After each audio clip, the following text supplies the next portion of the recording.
First Warning MMA Report is joined live with Rufus Sport athlete and Bellator bantamweight Raufeon Supa Stots. Raufeon, thanks for joining us on the show today. Thank you for having me, man. I appreciate it. Definitely. As always, we want to take an opportunity to thank our sponsors, Heidledge Masonry, Andy Mack Sports Fishing Guide and Service, Jackson Yard Care, and Kiss My Fist Medco, the absolute hardest hitting edibles on the planet. Raufeon, you had a standout career in wrestling. Tell us about how you got into MMA and how you ended up with Rufus Sport and with Duke Rufus. Yeah, so I was wrestling at Nebraska Kearney, and in Kearney, Jens Pover was actually starting a gym in Kearney, and I had some friends, Josh Smith, he was doing MMA at the time, so they had asked me to come and just help out with some of the guys who were wrestling, so teach a wrestling class at the gym. Jens Pover was starting, and then Jens got me to start some boxing classes, got me to start some jiu-jitsu classes, and then he eventually convinced me to do some fights. And that's pretty much how I started. So I started with Jens Pover. He got me into fighting, and then after the gym unfortunately closed down in Kearney, and then I moved up to Iowa to train at Pat Millis's gym with Jens. But yeah, Jens Pover is the one who started me in MMA. So you're at Rufus Sport now. Tell us how that's going. Oh, it's going great, man. I couldn't be more like satisfied with my coaching. I feel like I'm a product of my environment. You know, they create an awesome environment there, Rufus Sport. I like to see it like, or the way I see it, we have a lot of Marines there. Rufus Sport, there's not a lot of like guys that are there just to be average in the sport. We got a lot of extraordinary athletes there, and it's a good place to be, and extraordinary coaches. So it's a good place to be. Perfect. You were on the regional scene for a while, and then nationally with LFA. Do you feel like your signing to the major promotion was long overdue? Yeah, I feel like it was overdue, and that's I feel like beforehand, like while I was not getting signed, I guess I felt the pressure and felt like I was getting overlooked a lot or whatever. But looking back and looking now, I feel like it all happened for the right or at the right time, um, because I see a lot where a lot of guys go in too early or not like tested or before they go in or I kind of went through all that thing or kind of went through losing, went through, coming back and being able to perform and win a lot, win often. So I think it all happened for a reason, I mean, I'm happy with how it happened now. Who's to say how it would have happened if I would have got signed to a major organization earlier? But Sure. yeah, I feel like it was overdue, but now looking back, hindsight, I feel like it happened for a reason. Yeah, a lot of your teammates. You got Jordan Newman, obviously Manuel Sanchez, and just recently Sergio Pettis made the move to Bellator. What was it about Scott Coker and Bellator that felt like home to you? I really like their business model at Bellator. I feel like they they it's geared more to not necessarily, but geared more toward like the fighters like progressing through winning fights, progressing through being a good martial artist, um other promotions have different business models, and I feel like the Bellator business model fits better to what how I see myself. Sure. Coming off your Bellator debut, were the nerves different now that it was on the a bigger stage, or was it the norm for you? I It was like different. It was different. Like I don't want to say my nerves were different because I didn't really feel nerves. I just felt like it's almost like I was used to sleeping on cotton sheets and everything was like silk there. So it was a little different in that aspect, and it was like the canvas was different. It's things like I picture, like the crowd. I picture the crowd being loud. I was in somebody else's hometown. I got Sure. booed. I didn't even know I was getting booed. But yeah. So like I didn't feel like nervous, but it definitely felt different. It probably felt good being in Hawaii too, huh? Man, it felt amazing being in Hawaii. So I couldn't, like I said, I couldn't ask for a better place to be. There's literally nothing I could think of that kind of went wrong while I was there. Right. So It Uh, was exciting. what was your thoughts on your performance, and what experience did you take from that? Yeah, I think my performance, I did good. I controlled every round. I probably won every round. I just need to open up a little more, and that's something, I just need to work on.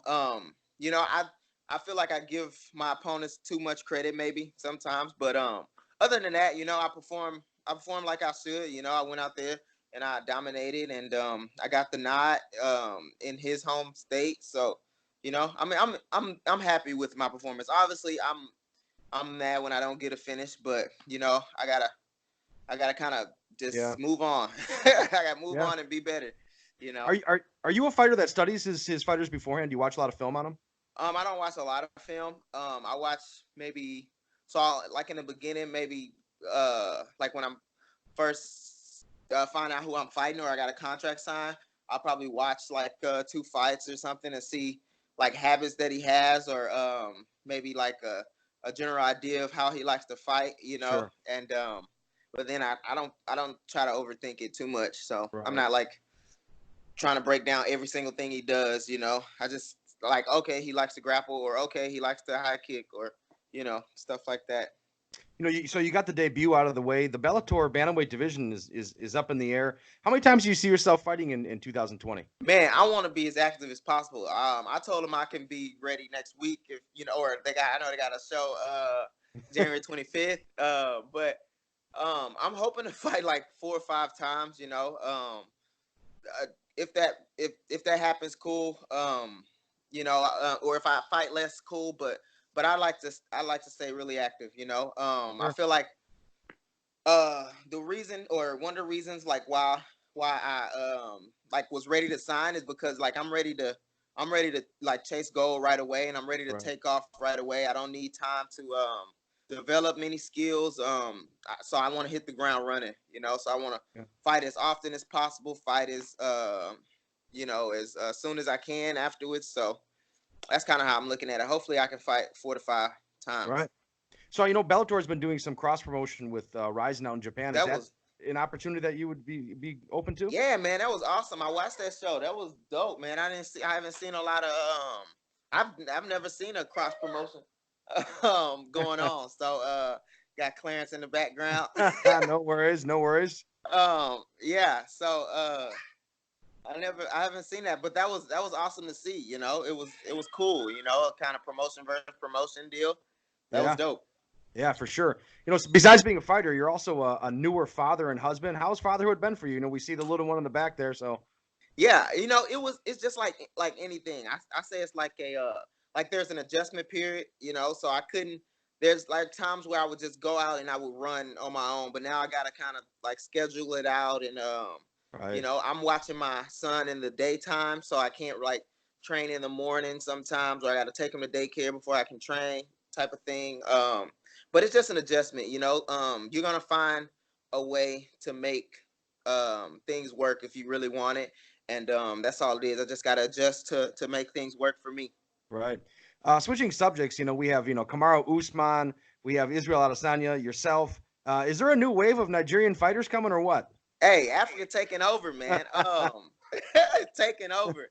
Yeah, my dad is from Igbo, or he's from the Igbo tribe in Africa, and he's always told me, that I've from wrestling. He's always said that I've got my like from my ancestors. I have Sure. a warrior spirit, and wrestling is really big where I'm from. So I think wrestling and combat sports are really big in those African countries and states and stuff. So I think yeah, any African that you see is doing well and excelling. We got Sadiq Yusuf, Kamaru Usman, Israel Adesanya, Yeah.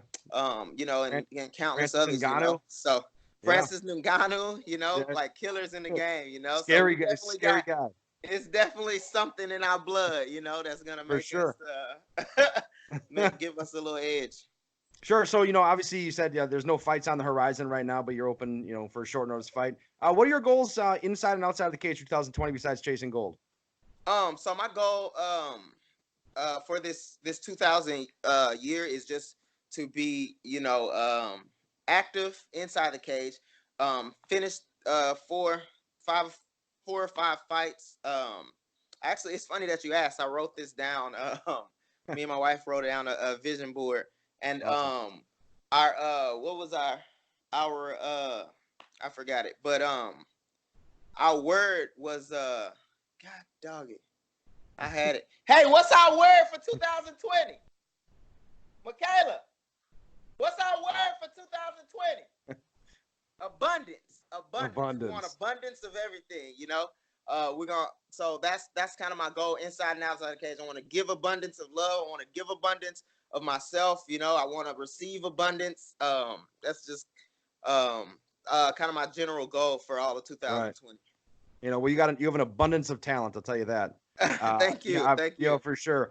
You know, Raufeon, we appreciate you, you know, taking the time on to be on the show with us today. You know, we wish you the best going forward. Real quick before we let you go, a good friend of the show, Muhammad King Mo Lawal, wanted me to tell you to quit rapping, stop rapping, and stick to fighting. King Muhammad, tell that bald-headed, ugly mofo to mind his business. How about that? No, man, I love King Mo, man. That's my dog. That's awesome. That's awesome. So I'm sure you have a bunch of sponsors that you want to give a shout out to. So the floor is yours. Take your time. Yeah. One of the sponsors I want to give a spot out to is Twin J Transportation. They helped me out a lot during my camps, and he's a good friend of mine, Scott Johnson. Also Jake Kurtz Painting. They've been helping me out since I've been an amateur. And they do an amazing job painting in Omaha, Nebraska. Also Blaine's Brown Roofing. BB Roofing is the company. And again, he's a good friend of mine. Since I've been an amateur, he's been supporting me. Then also Perfect Sports Management. They've been helping me out with like supplements, and I've been really liking the BCAA drinks that they offer. And yeah, and that's about it. That's awesome. Again, we appreciate you being on the show. We look forward to having you on again, and good luck in your Bellator future. Thank you. I appreciate it. Thanks for having me on the show, man. You bet.